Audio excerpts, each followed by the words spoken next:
Kenapa setelah keluar dari hubungan toksik, justru ada rasa hampa yang dalam, seolah perjuanganmu belum selesai?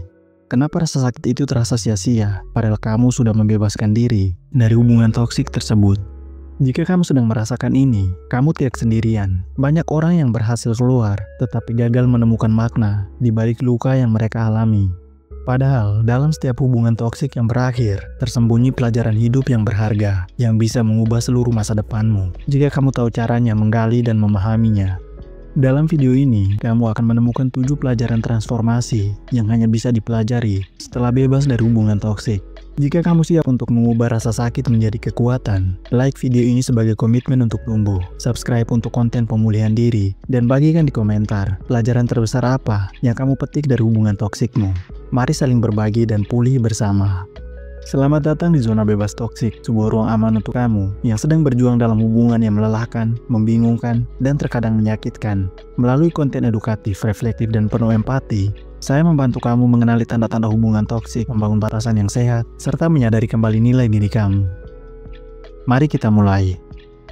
Pelajaran pertama, cinta saja tidak pernah cukup. Wawasan intinya adalah, sejak kecil kamu mungkin diajarkan dongeng bahwa cinta sejati bisa menaklukkan segalanya. Tapi hubungan toksik adalah bukti nyata yang bisa menghancurkan mitos itu. Kamu mungkin sangat mencintainya, dan dia mungkin juga mengatakan hal yang sama. Tapi cinta tanpa rasa hormat, tanpa komunikasi yang sehat, tanpa dukungan, dan tanpa keselarasan nilai, hanyalah sebuah perasaan kosong yang menjebak kamu dalam sangkar penderitaan. Mulai sekarang, jadikan cinta sebagai salah satu bahan, bukan satu-satunya bahan. Saat mencari pasangan, jangan hanya bertanya, apakah aku mencintainya? Tapi tanyakan juga, apakah aku merasa aman? Apakah aku dihormati? Apakah aku bisa bertumbuh bersamanya? Rasa hormat dan keamanan emosional adalah syarat, bukan pilihan. Pelajaran kedua, batasan diri bukanlah tembok, melainkan pintu gerbang. Sebelumnya kamu mungkin berpikir bahwa menetapkan batasan itu egois atau akan mendorong orang menjauh. Pengalaman ini mengajarkan sebaliknya. Ketiadaan batasan justru mengundang lebih banyak rasa tidak hormat. Batasan diri bukanlah tembok untuk mengisolasi kamu, melainkan pintu gerbang yang kamu jaga. Kamu yang harus menentukan siapa yang boleh masuk dan bagaimana mereka harus bersikap. Latihlah kekuatan kata tidak pada hal-hal kecil. Anggap setiap batasan yang kamu tetapkan sebagai bentuk penghargaan tertinggi pada diri sendiri. Batasan tidak menghalangi cinta yang tulus. Ia hanya menyaring apa yang bukan cinta.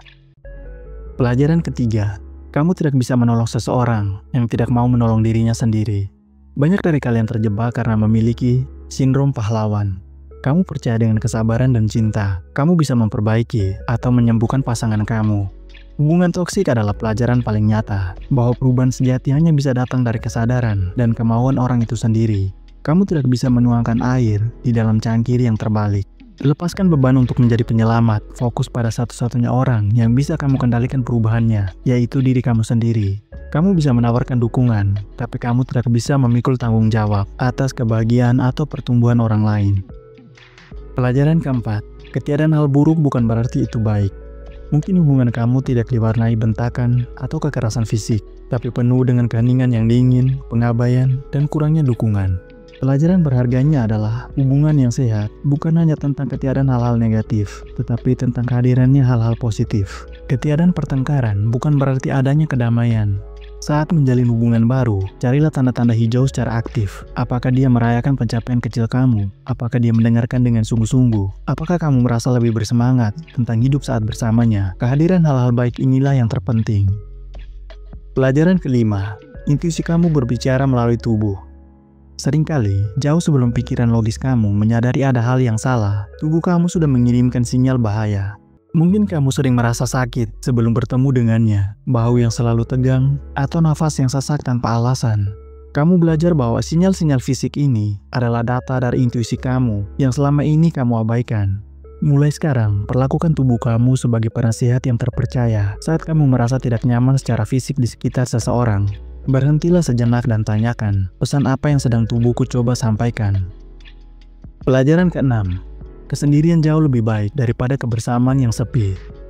Ketakutan terbesar banyak orang adalah menjadi sendiri. Namun, pengalaman ini mengajarkan kamu, ada hal yang jauh lebih menyakitkan, yaitu merasa sangat sendirian, padahal ada seseorang tepat di samping kamu. Itulah puncak dari rasa sepi. Kamu belajar bahwa kesendirian yang damai adalah sebuah kemewahan, bukan hukuman. Ubahlah cara pandang kamu tentang waktu sendiri. Jadikan itu sebagai kesempatan untuk mengisi ulang energi, terhubung kembali dengan minat kamu, dan menikmati kebersamaan dan satu-satunya orang yang tidak akan pernah meninggalkan kamu, yaitu diri kamu sendiri. Pelajaran terakhir, luka terdalammu menunjukkan di mana kekuatan terbesarmu akan tumbuh.